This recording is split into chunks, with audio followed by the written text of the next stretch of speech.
Hey there folks, John here with Through My Lens, and today I'm coming to you with another knife-related video. Today we're going to be taking a look at this CultroTech SVARN III. Now, if you haven't already, I would encourage you to go check out my unboxing video, my unboxing and first impressions video on this particular knife. And in that video, I explained that this isn't actually my knife. Alex from the KniveBoxChannel is the person who actually sent this to me, and I'm very appreciative. Again, I've got to give Alex a plug. He is doing such phenomenal things on his channel. The production quality of what he's doing is really unparalleled in this kind of genre of knife reviews. He's putting so much work and creativity into creating really exceptional content. I strongly encourage you to go check out what he's doing. Really will blow you away. But Alex is a long time collector that has really as impressive of a collection of anybody that I know, online or offline. And he was kind enough to send this knife to me for review. Really appreciative. I have never had any experience or exposure to CultroTech. So again, just really interesting for me to get to check out this maker. Now, as I mentioned on my video, my unboxing video, there are a fair amount of similarities with this knife and some knives that I am definitely more familiar with, and that is Shirogorov. And it appears as though there's some, just very similar Russian DNA that is common to both of these knives. Should be readily apparent in terms of blade shape, in terms of how some things are done with the handle. You can look at the back spacer and you can definitely see some similarities there. Just really no denying that these guys are from the same region of the world, because they share a lot of the same inspirations,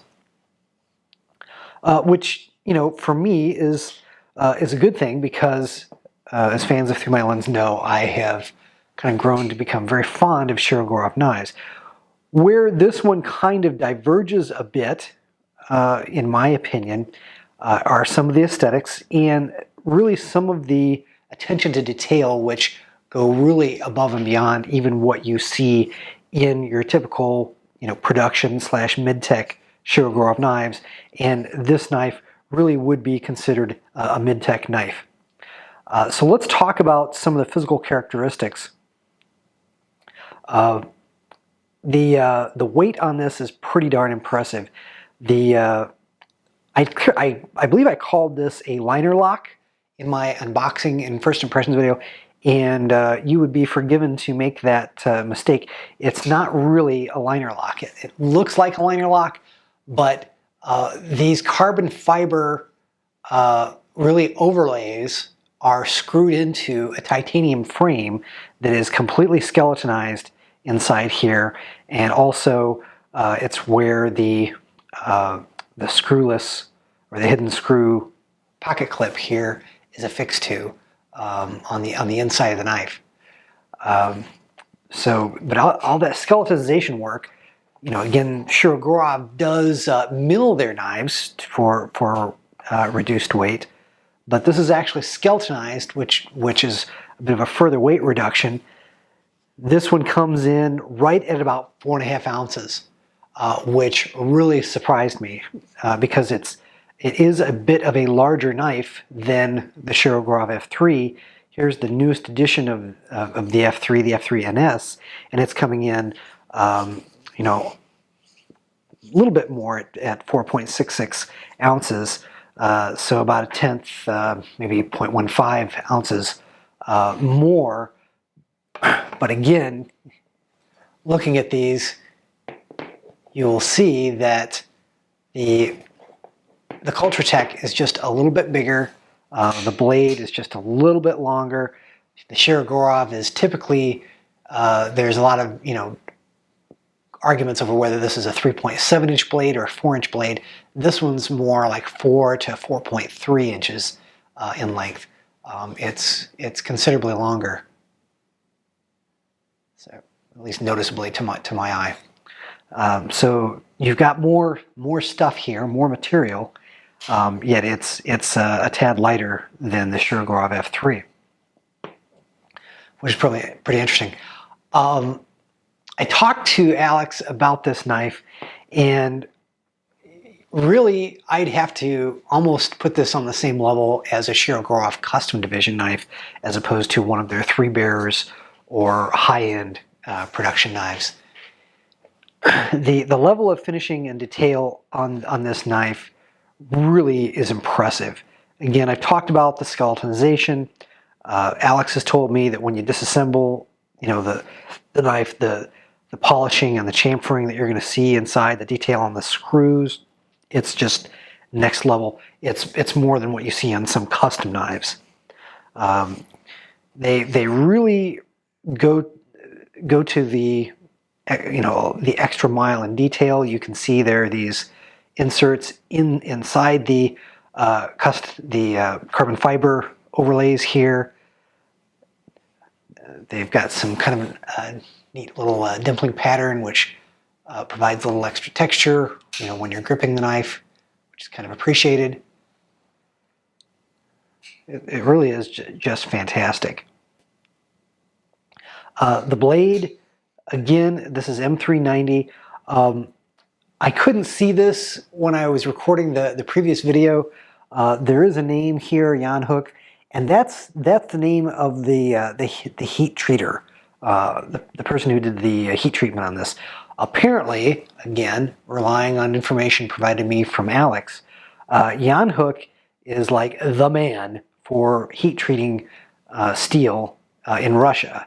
And whether you're talking M390 or any other blade steel, Jan Hook knows how to get the maximum performance via the heat treat out of any steel.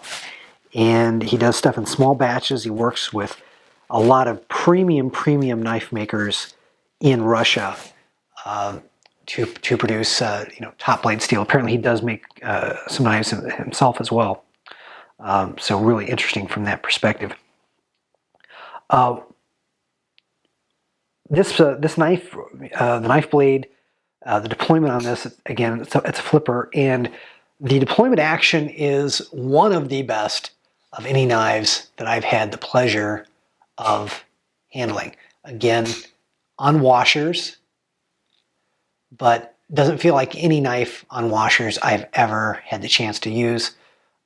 It goes back in, very similar to other knives that I've seen with washers, that you kind of wiggle it in and it'll go down. It's not exactly what you would call drop shut, but the deployment is completely smooth and silent, and you just don't hear any grittiness, any friction noises at all. Super nice. I happen to have, I didn't really know this until I went to the Tactical Knife Invitational a month or so ago, and had the opportunity to play with some other Shirogorov knives. This F3NS is one of the smoothest production level Shirogorovs that anybody had the opportunity to play with. I had a number of people flip this knife and really commented that it had a smoothness that rivaled certainly custom division knives. It's amazing. This knife, yeah, it's just a little bit better.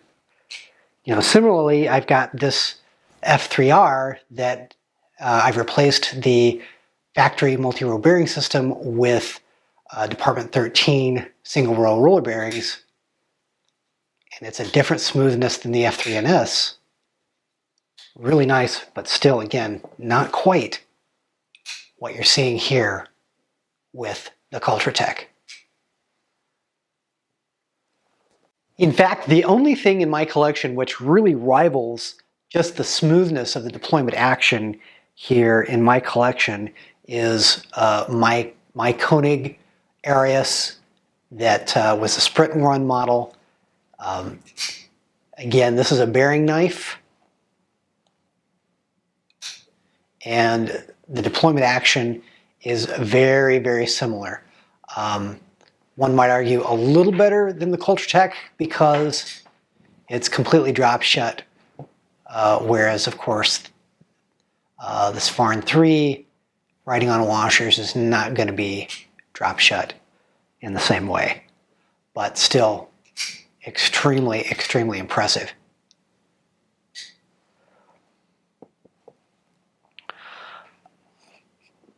So yeah, again, I'm just really, really happy to have had the opportunity to take a look at this knife.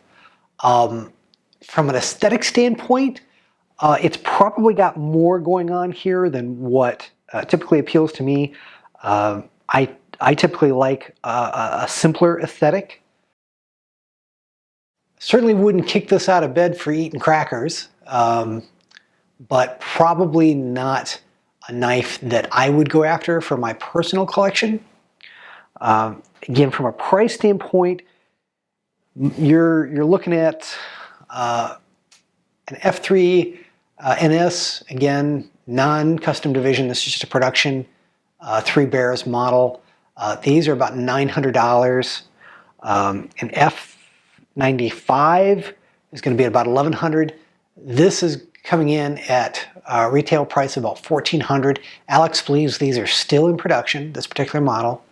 A custom division Shirogorov is going to be more closer to, I believe, $1,600. So it's kind of falling in between price-wise a production Shirogorov and a custom division Shirogorov in pricing. And wow, for what you get with this knife, well worth it. Both, you know, again from the deployment action on this knife, as well as the incredible finishing work that's gone into this knife. Really impressive. Again, thank you so much to Alex for sending this along to me for review and just giving me the opportunity to experience the magic that is CultroTech.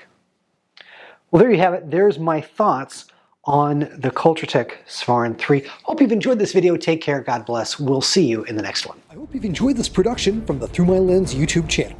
If you did, please click on the like button and do share the video on social media. If you'd like to see more content like it, please do subscribe to the channel, follow me on Instagram and Facebook, and do check out Through My Lens at www.throughmylens.com.